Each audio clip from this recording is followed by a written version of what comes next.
महाराष्ट्रात मिळणाऱ्या भाज्या ही जी आपली सीरीज चालू आहे त्यामध्ये आजची जी भाजी आहे ती आहे भोपळा. हाच तो लाल भोपळा किंवा तांबडा भोपळा जो असतो त्याबद्दल मी तुम्हाला आजच्या या व्हिडिओमध्ये माहिती सांगणार आहे. तर हा जो भोपळा आहे याच्या पानांपासून सुद्धा भाजी केली जाते. भोपळ्याचा गर जो आहे तो सुद्धा उपयोगी आहे आणि त्याचबरोबर भोपळ्याच्या बिया सुद्धा उपयोगी येतात. तर हे सगळे जे आपण वेगवेगळ्या प्रकारे रेसिपीजमध्ये वापरतो त्यांचे काय औषधी गुणधर्म आहेत ते मी तुम्हाला सांगणार आहे. तर भोपळ्याची जी पानं आहेत त्याची बऱ्याचदा मोस्टली गौराईसाठी जेव्हा नैवेद्यासाठी भाजी करतात त्यामध्ये आवर्जून या भोपळ्याच्या पानांची भाजी केली जाते.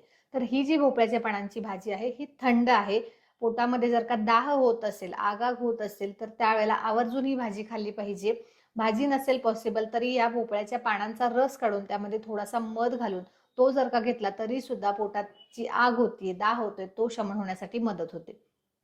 त्याचबरोबर भोपळ्याच्या ज्या बिया आहेत ह्या अतिशय पौष्टिक आहेत, वीर्यवर्धक आहेत, बल्य आहेत, म्हणजे शरीराला ताकद देणाऱ्या आहेत.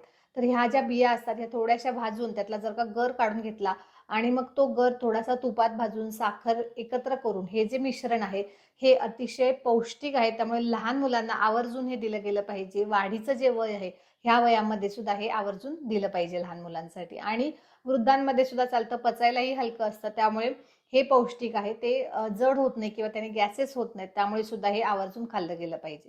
आणि भोपळ्याचा जो गर आहे तो सुद्धा बलप्रद आहे, शक्ती देणारा आहे, पौष्टिक आहे आणि पथ्यकर सुद्धा आहे. त्यामुळे पचायला सुद्धा हलका असल्यामुळे आवर्जून भोपळ्याची भाजी किंवा भोपळ्याचे घारगे जे आहेत ते पौष्टिक आहेत, मात्र ते पचायला जड असतात. त्यामुळे भूक बघून ते खाण्यात आले पाहिजेत.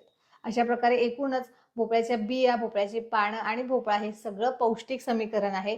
भोपळ्याच्या बिया इव्हन सीड सायकलिंग जे आता आजकाल आलेलं आहे की वेगवेगळ्या प्रकारच्या बिया खाण्यात येतात, तर त्यामध्ये सुद्धा ह्या भोपळ्याच्या बिया आवर्जून वापरलेल्या आपल्याला पाहायला येतात. व्हिडिओत मी जी माहिती सांगितली ती जर तुम्हाला उपयुक्त वाटली असेल तर व्हिडिओला नक्की लाईक करा, शेअर करा आणि चॅनलला सबस्क्राईब करा. धन्यवाद.